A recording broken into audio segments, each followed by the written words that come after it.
Welcome to Astronomy Daily, your source for the latest developments in space exploration and astronomical discoveries. I'm your host, Anna, and we have a packed show for you today with some truly fascinating stories from across the cosmos. We'll be diving into SpaceX's upcoming 9th Starship test flight, which represents a major milestone for the program as they attempt the first reuse of a super heavy booster. Then, we'll explore a surprising discovery about galaxy evolution. Astronomers have found a massive galaxy that mysteriously stopped forming stars when the universe was just a cosmic toddler, challenging everything we thought we knew about how galaxies develop. We'll also examine a potential threat that may be hiding in plain sight. Then, from the International Space Station, we'll look at the scientific treasures that just returned aboard SpaceX's Dragon capsule. And finally, we'll shed light on what literally turned on the lights in our early universe, as new data reveals the surprising cosmic powerhouses responsible for illuminating the darkness after the Big Bang. So let's get started with today's news.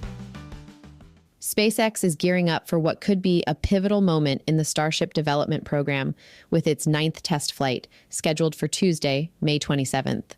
Liftoff is targeted for 6:30 p.m. Central Time from SpaceX's Starbase facility in Texas, with the launch window extending to 8 p.m. This mission carries extra significance as it marks the first time SpaceX will reuse a super heavy booster, Booster 14, which previously flew during Flight 7 and was successfully caught by the launch tower, will make its second journey to space, a crucial step toward SpaceX's ultimate goal of full reusability. The previous 2 Starship test flights ended in disappointment, with both ships failing just before reaching second stage engine cutoff. Flight 7's Ship 33 experienced fires in the attic above the engine bay due to a harmonic response issue during ascent, while Flight 8's Ship 34 suffered a hardware failure in one of its sea-level Raptor engines, leading to a fire in the engine bay. Despite these setbacks, both missions saw successful booster recoveries, providing valuable data and hardware experience for the program. SpaceX has confirmed that the harmonic resonance problem from Flight 7 has been fixed, and they've implemented additional improvements for Flight 9. Ship 35 will be attempting to fly past the point where its predecessors failed, aiming to complete its full mission profile. If successful, it would represent a major breakthrough for the Starship program. The mission objectives remain similar to previous flights, with the ship expected to perform a splashdown in the Indian Ocean after completing several experiments. These experiments include deploying 8 Starlink satellite simulators, relighting a Raptor engine in flight, and testing various areas of the heat shield. The heat shield will feature metallic tiles, an actively cooled tile, missing tiles to test durability during re-entry, and tapered edge tiles between the aft flaps and catch points. While the ship's trajectory remains largely unchanged from previous flights, Booster 14 will follow a different path this time. Unlike Flight 7, SpaceX will not attempt to catch the booster, instead directing it to perform an experimental re-entry before splashing down in the Gulf of Mexico. The stakes couldn't be higher for SpaceX as they work to demonstrate that Starship can reliably reach orbit, a capability essential for NASA's Artemis program and SpaceX's own ambitious plans for Mars. After nearly 6 months since the last test flight, all eyes will be on whether the third time's the charm for getting a ship past the critical engine cutoff milestone. Next today, a deep space mystery. In an unexpected discovery that's reshaping our understanding of cosmic evolution, astronomers have identified a massive galaxy that stopped forming stars when the universe was merely 700 million years old, long before Earth even existed. This ancient galaxy, with the technical designation Ruby's UDS QGZ7, now holds the record as the most distant dead or quiescent galaxy ever confirmed.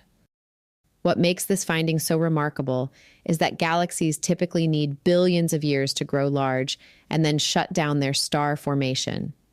Yet here was this massive celestial structure that had already completed its life cycle in the universe's infancy. The powerful James Webb Space Telescope made this discovery possible, allowing astronomers to peer deeper into cosmic history than ever before. The galaxy managed to form an astonishing amount of stars in its brief active period, with stellar mass equivalent to more than 10 billion suns. Then, for reasons astronomers are still trying to understand, it simply stopped. All star formation ceased completely, leaving behind what scientists call a quenched galaxy. Data from Webb's near-infrared spectrograph confirmed this quiet state during observations conducted as part of the RUBIES survey, that stands for Red Unknowns, Bright Infrared Extragalactic Survey. The spectrum revealed no signs of ongoing star formation, instead showing strong Balmer and calcium absorption features characteristic of older stellar populations. When astronomers determined its redshift of 7.29, they realized they were looking at a galaxy as it appeared just a few 100 million years after the Big Bang. Further analysis suggests it had already stopped forming stars around 50 to 100 million years before the light we're now detecting left the galaxy. This means it likely completed its entire star-forming phase even before redshift 8, pushing our timeline of galaxy evolution into uncharted territory. The discovery challenges fundamental assumptions about how quickly galaxies can form and evolve in the early universe. Current theoretical models simply don't account for galaxies growing so large and then shutting down so rapidly in the cosmic dawn era. This finding suggests we may need to substantially revise our understanding of the processes driving galaxy formation and evolution in the universe's earliest epochs. What makes this discovery particularly remarkable is the galaxy's extremely compact nature. Despite its massive stellar content, RUBIE's UDS QGZ7 measures just 650 light-years across.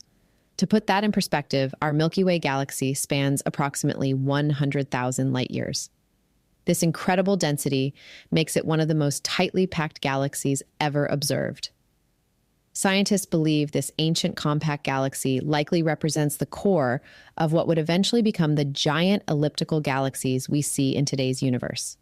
These modern ellipticals are among the largest and oldest galaxies we observe, often found at the centers of galaxy clusters. The structure of RUBIE's UDS QGZ7 closely resembles what we see in the central regions of these massive ellipticals in our cosmic neighborhood. As Anna de Graaf, lead investigator of the RUBIES program at the Max Planck Institute for Astronomy, explains, the discovery provides the first strong evidence that the centers of some nearby massive ellipticals may have already been in place since the first few 100 million years of the universe. The James Webb Space Telescope has been absolutely crucial in confirming this discovery.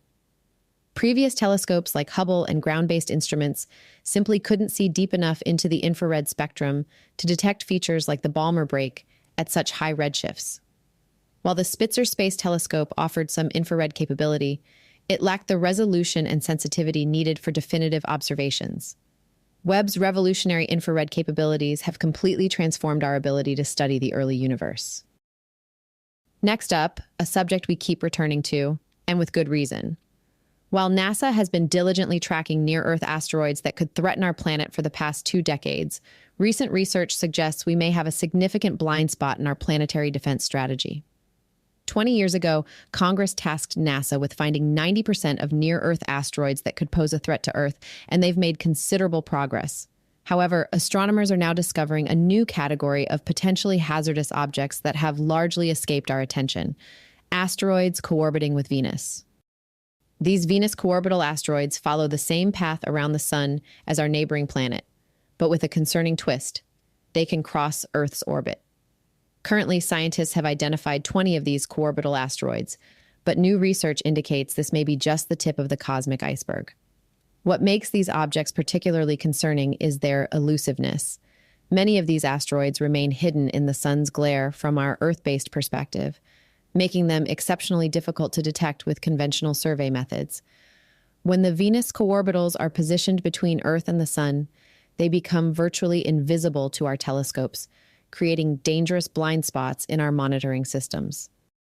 Perhaps even more troubling is the unpredictable nature of their orbits. According to the research, these asteroids exhibit what scientists call highly chaotic orbital patterns, with Lyapunov times of just 150 years. In astronomical terms, the Lyapunov time indicates how long it takes for an object's orbit to become unpredictable due to chaotic dynamics. This means that tracking these objects' trajectories beyond a century and a half becomes extraordinarily challenging.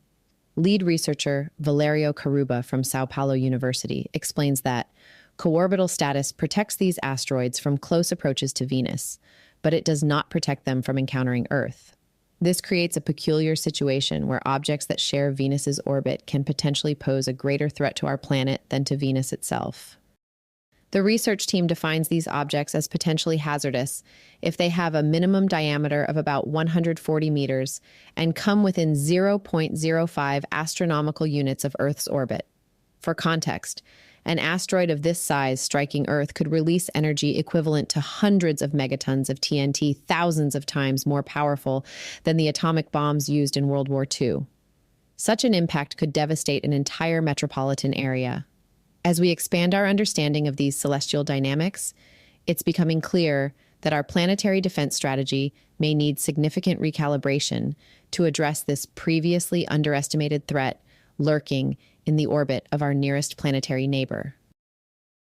In the early hours of May 25th, SpaceX's Dragon capsule splashed down off the California coast, successfully completing the company's 32nd commercial resupply mission to the International Space Station.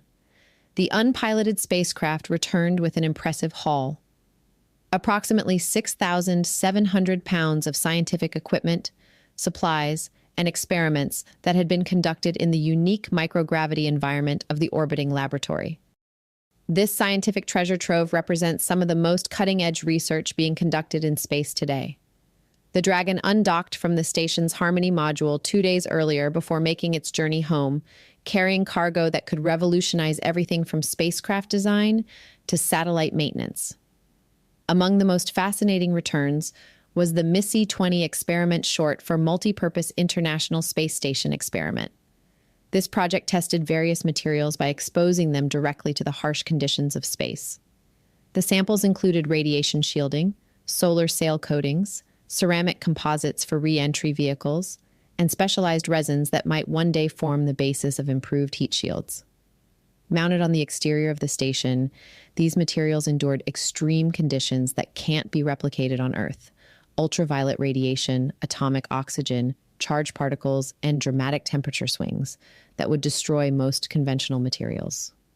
By analyzing how these samples performed, scientists can better design spacecraft and satellites to withstand the unforgiving environment beyond our atmosphere. Perhaps the most visually striking experiment returning to Earth was ASTROBE REACCH, which stands for Responsive Engaging Arms for Captive Care and Handling. This innovative technology demonstrated something that sounds straight out of science fiction: robotic, tentacle-like arms capable of grasping and relocating objects in space. The system used specialized adhesive pads to capture items of different shapes and surface materials. This capability represents a major step forward in addressing one of the growing challenges in Earth orbit: safely capturing and relocating debris and defunct satellites. Such technology could eventually help extend satellite lifespans through in-orbit servicing and potentially reduce the hazardous debris field that increasingly threatens spacecraft operations. The Dragon's cargo also included some more whimsical but no less important items. Books from the Storytime from Space project are returning after orbiting the Earth. This educational initiative featured astronauts reading science and mathematics-related children's books while floating in zero gravity. The crew also recorded themselves performing science demonstrations that corresponded with the book's themes. All these videos have been made available in an online library with accompanying educational materials, inspiring the next generation of space explorers. Additionally, hardware and data from a one-year technology demonstration called Optica, onboard programmable technology for image compression and analysis, made the journey home. This advanced imaging system was designed to revolutionize how we transmit ultra-high-resolution hyperspectral imagery from space to Earth in real time, potentially transforming everything from disaster response to environmental monitoring. Together, these returning experiments showcase how the International Space Station continues to serve as humanity's premier orbital laboratory, developing technologies that not only advance space exploration, but also deliver tangible benefits to life on Earth. To wrap up today, let's look at a solution to a great scientific mystery that's finally been sorted. We finally have an answer to one of cosmology's biggest mysteries. What switched on the lights in our early universe? For decades, astronomers have been puzzled by how our universe transitioned from a dark, opaque fog to the transparent cosmos we observe today. The answer, it turns out, is surprisingly small. According to groundbreaking new data from the Hubble and James Webb Space Telescopes, it was tiny dwarf galaxies, that cleared the primordial fog of neutral hydrogen filling intergalactic space after the Big Bang. In the beginning, the universe was filled with a hot, dense plasma that scattered light, effectively making everything dark. As it cooled, protons and electrons combined to form neutral hydrogen gas. While this gas allowed some wavelengths of light to pass through, there weren't many light sources around to illuminate the cosmos. That changed with the birth of the first stars. Their radiation was strong enough to strip electrons from hydrogen atoms, reionizing the gas and making the universe transparent to light. By about 1 billion years after the Big Bang, the period known as cosmic dawn, the universe was fully reionized. Scientists had long assumed that the primary drivers of this reionization must have been powerful sources, supermassive black holes or massive star-forming galaxies. But the Webb telescope's unprecedented sensitivity has revealed a different story. By examining a galaxy cluster called Abell 2744, which acts as a cosmic magnifying glass through gravitational lensing, researchers were able to detect extremely faint dwarf galaxies near the cosmic dawn. Their analysis revealed something astonishing. These dwarf galaxies outnumber larger galaxies by a ratio of 100 to 1. Even more surprisingly, these tiny galaxies collectively emit 4 times more ionizing radiation than previously assumed from larger galaxies. Despite their diminutive size, they were extraordinarily efficient at producing the high-energy photons needed to clear the cosmic fog. As astrophysicist Hakeem Atek described them, these galaxies were truly cosmic powerhouses whose abundance and collective energy output was substantial enough to transform the entire state of the universe. It's a case where quantity truly overcame quality. Their sheer numbers compensated for their individual small size. This discovery fundamentally changes our understanding of how the universe evolved from darkness to light, highlighting how even the smallest cosmic structures can drive the most profound transformations in our universe's history. If confirmed across multiple observations, this discovery represents one of the most significant breakthroughs in our understanding of cosmic evolution. It suggests that the universe's most transformative processes weren't necessarily driven by the largest, most spectacular objects, but by the collective influence of countless smaller ones. A profound lesson about how even the smallest entities can collectively drive the most fundamental changes in our universe. And that's it for today's episode. Thanks for joining me on Astronomy Daily. I'm Anna, reminding you to visit us at astronomydaily.io, where you can find all of today's news and all things Astronomy Daily. And of course, remember to subscribe to the free podcast, available on all podcast platforms. I'll see you tomorrow for more fascinating developments from the final frontier. Until then, do as I do. Keep looking up.